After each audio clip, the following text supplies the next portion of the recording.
Bonjour à tous, amis chouetteurs. Bienvenue dans ma 7e vidéo concernant mes solutions pour la chouette d'or. Nous allons dans cette vidéo nous intéresser à l'énigme 420, la 8e dans l'ordre communément admis. Nous sommes maintenant au cœur du jeu. Cette énigme jouera un rôle de confirmation des éléments déjà obtenus jusqu'ici, une confirmation bienvenue qui validera mon approche si singulière. Nous serons ainsi invités à rejoindre une flèche qui est déjà présente sur notre carte au million. Cette flèche va nous permettre d'atteindre un certain niveau de conviction en validant nos précédents tracés. J'imaginais également qu'elle jouerait un rôle important en toute fin de jeu, puisqu'elle pourrait permettre une désignation précise du trésor sur le terrain. Seul un repère final serait alors nécessaire. Nous savons maintenant comment aborder les décryptages et j'assume pleinement le parti pris d'aborder cette chasse dans un contexte ludique tout en conservant ce que je considère être une grande cohérence du point de vue de l'architecture même du jeu qui me semble nécessaire à Max Valentin. Le chercheur conserverait également une certaine ligne de conduite lui permettant de franchir successivement tous les obstacles. Au fur et à mesure de cette quête, j'ai l'impression de comprendre le langage de Max Valentin, la façon si singulière qu'il a de brouiller les pistes en dissimulant les mécanismes de décryptage ailleurs que là où nous les attendons. Plus un mot semble riche en contenu, plus je m'attends à ce qu'il soit pauvre dans son application. Plus un mot ou une expression passe inaperçue, plus je considère que c'est là que notre attention doit se porter et à ce moment précis que nous devons mettre nos sens en éveil. Je conserve également une certaine obsession à ne traiter un problème que lorsqu'il apparaît avec les éléments que j'ai alors en ma possession, quitte à pousser le raisonnement assez loin. En effet, j'ai conscience qu'à force de pousser la réflexion, on finit par trouver un chemin. Ma théorie, le fait que ce chemin nous guide jusqu'à la fin, malgré les intempéries du jeu, sera pour moi l'assurance que nous sommes bien en relation avec l'esprit de Max Valentin. Celui-ci ne nous laissant jamais dans le doute très longtemps en nous confirmant régulièrement la pertinence de nos résultats avec des éléments objectifs et graphiques. Enfin, je me suis interdit de picorer de façon désordonnée dans les énigmes pour alimenter mon analyse du moment. Une énigme égale un point solution géographique ou une droite pour les énigmes 9, 10 et 11, comme expliqué dans mes précédentes vidéos. Pas de va-et-vient dans les énigmes, ni d'analyse croisée avant qu'un résultat soit obtenu. Il y aura une seule exception à cela, quitter une énigme avant la fin pour aller chercher une information ailleurs. Mais dans ce cas unique et précis, j'ai eu la conviction de me borner à faire ce qui m'était demandé. Du ciel vient la lumière. Le titre est simple, pas de mot complexe si ce n'est le mot lumière, notion récurrente dans le jeu. Sans forcer l'interprétation, il me semble que la solution de cette énigme pourrait venir du ciel, soit sous forme de métaphore au travers d'un contexte religieux, soit sous forme plus rationnelle en évoquant l'espace. Le texte est long et semble complexe. Un décryptage primaire sera nécessaire pour en comprendre le début. La notion d'Apollon et de son arc semble centrale, elle devra être parfaitement comprise. Notons l'apparition de ces deux petits points qui ne se trouvent nulle part ailleurs dans le jeu. Un point de fin de phrase aurait pu être employé ici en conservant strictement le sens du texte. Pourquoi Max Valentin a-t-il pris la peine d'utiliser ces deux points?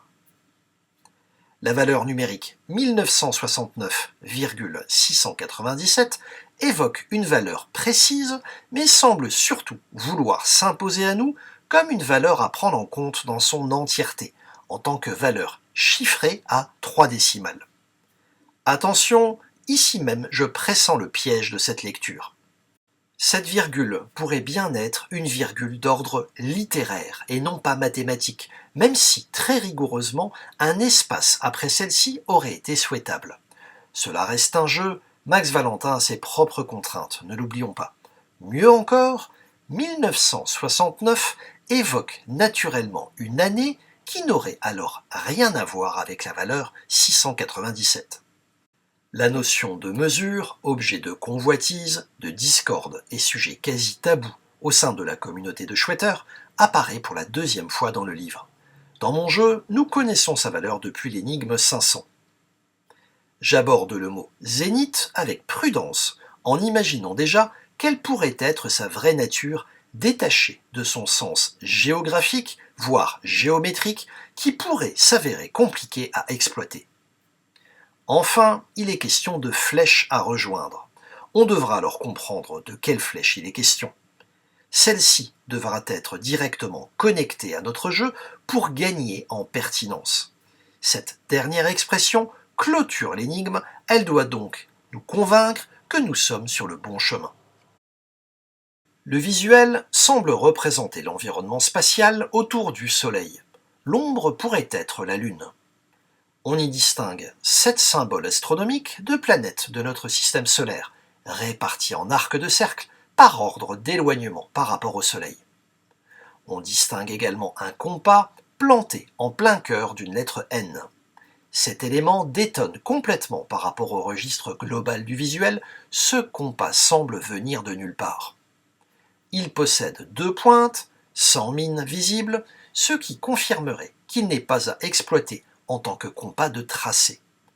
Son sens, à ce stade, était pour moi déjà évident. Nous sommes invités, en quelque sorte, à piquer, donc à retirer la lettre N quelque part dans le texte, ce qui pourrait alors lui donner un autre sens. Il conviendra de déterminer de quel N il est question. Résolution.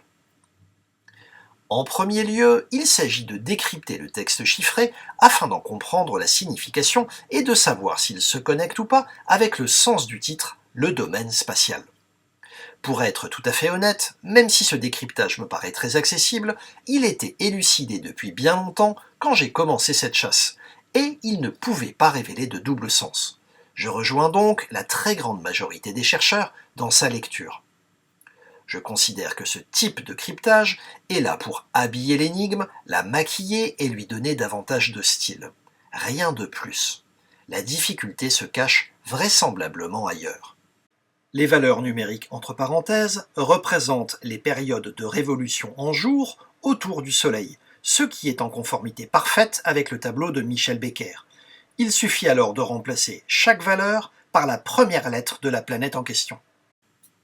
10 752 pour Saturne, donc la lettre S. 365 pour la Terre, donc la lettre T. Et ainsi de suite. Ce qui révèle au final le texte suivant. C'est là que l'aigle imprima la marque de ses serres dans le sable, 100 jours avant de se casser le bec et y laisser ses plumes. Certains verront dans cette phrase une allusion au débarquement de Napoléon à Golfe-Juan et une allusion à sa défaite à Waterloo. Prudent, je considère pour ma part que nous n'avons pas encore assez d'éléments pour trancher à ce stade et j'attends de comprendre l'action de ce compas pour confirmer ou non ce registre. Poursuivons. Alors prête un arc à Apollon. 2 petits points. Voici le point d'entrée, sans doute la bonne porte à franchir. Le mot Apollon évoque un dieu grec, symbole de la beauté, de la musique. Rien qui ne se connecte directement avec notre décryptage de la première partie du texte.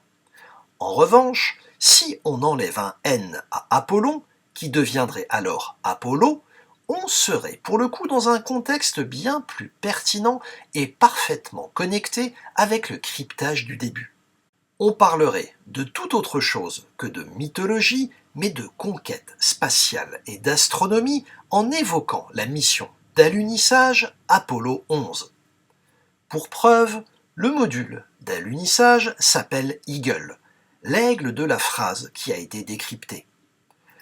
Une nouvelle mission Apollo 12 rencontrera 100 jours plus tard, 117 pour être exact, un gros problème au décollage, la fusée étant frappée par la foudre. Le titre de l'énigme achèvera de me convaincre avec cette notion de lumière venant du ciel. Autrement dit, la solution va venir du ciel, de l'espace. C'est bien ce registre qui serait alors attendu. On pourrait se demander pourquoi retirer la lettre N à Apollon. et pas à un autre mot? La réponse est simple, c'est pour moi une évidence.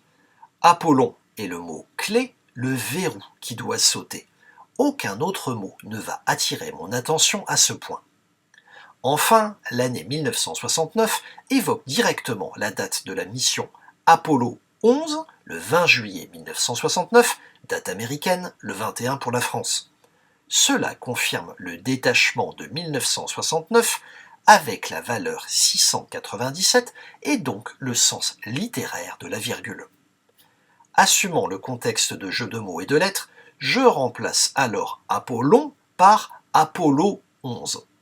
Considérant ces deux points comme une division au sens mathématique et non comme deux points au sens littéraire qui sont inutiles à la lecture et dont la présence force l'interrogation. Je joue avec les lettres, acceptant de diviser par deux les lettres qui sont doublées. Le résultat fera apparaître le mot parcours qui aidera grandement à la lecture de la ville de Laon, les 4 dernières lettres restantes. Ainsi, l'ensemble « Alors prête un arc à Apollon », de là, il comptera 1969. Se lira « Parcours de Laon », ce qui va apporter une lecture simple et claire à la suite de la phrase. Parcours de Laon, 697 mesures vers le zénith. Deux difficultés à ce stade, bien interpréter la mesure, qui apparaît ici pour la deuxième fois, et identifier le zénith. Nous travaillons sur une carte Michelin au million, support de travail imposé par Max Valentin via une indication supplémentaire. La valeur de la mesure, le millimètre, soit le kilomètre dans le monde réel, se confirme ici naturellement. La valeur 697 ne peut avoir aucune autre lecture sur une carte qui mesure environ 1 mètre par 1 mètre. Ni le centimètre, ni le décimètre, seul le millimètre permet de conserver un sens à cette valeur de 697. Pourquoi Max Valentin devrait-il préciser ici l'unité, le millimètre, alors que cela peut être déduit par le chercheur habile? Et comme bien souvent dans mon jeu, cela forcera le chercheur égaré à rechercher coûte que coûte cette fameuse valeur de la mesure. Il suffira alors de tracer une droite de Laon vers un fameux zénith en s'arrêtant exactement à 697 mm sur cet axe pour obtenir notre point géographique solution. Mais de quel zénith parle-t-on? La définition exacte de zénith est le point du ciel situé à la verticale de l'observateur. Rien n'est exploitable ici, trop technique, trop précis, trop complexe. En revanche, il existe d'autres zéniths, dans un registre bien différent. Puisque nous nous interrogeons sur ceci, vous l'aurez compris, ces fameuses salles de concert, nous devrions pouvoir en détacher une parmi les autres, un zénith de premier plan et en rapport avec le contexte de notre énigme. Toute l'énigme parle de la Lune, de sa conquête, au travers de la mission Apollo 11. En 1992, quelqu'un d'autre partira à la conquête de la Lune en passant par le zénith de Paris. Je sais que les dents vont grincer, tellement ce registre paraît hors game en quelque sorte. Mais qui sait ce que Max Valentin avait dans la tête? L'unique postulat que je pose est le suivant. Je me positionne en 1993-1994, premier mois du jeu. Je comprends dans cette énigme qu'il est question de la Lune, de sa conquête. Je cherche un point géographique à pointer sur ma carte avec le mot zénith en lien avec la thématique, la Lune. Avec ce résultat, le zénith de Paris, je suis en cible en tout point. L'approche en dérangera un grand nombre, tant le registre n'obéit pas aux règles que se sont imposées les chercheurs eux-mêmes. Nous trouvons encore aujourd'hui la trace de ce spectacle de Michel Jonas. Sans fanfaronner, sans même nier un certain doute, je me dis aujourd'hui que c'est peut-être ce type de raisonnement la raison pour laquelle la chouette s'est si longtemps fait attendre. Michel Becker nous a dit récemment que tout le monde serait surpris vraiment surpris par le chemin qui était à suivre. Il nous reste donc à mesurer 697 mm en partant de Laon, la ville, vers le zénith de Paris. Le point obtenu se situera en plein océan Atlantique, mais toujours visible sur notre carte Michelin. Poursuivons. En une 46 241 860e fraction de jour sidéral, son trait s'abattra. Un jour sidéral égale 23 heures, 56 minutes et 4 secondes, soit 86 164 secondes.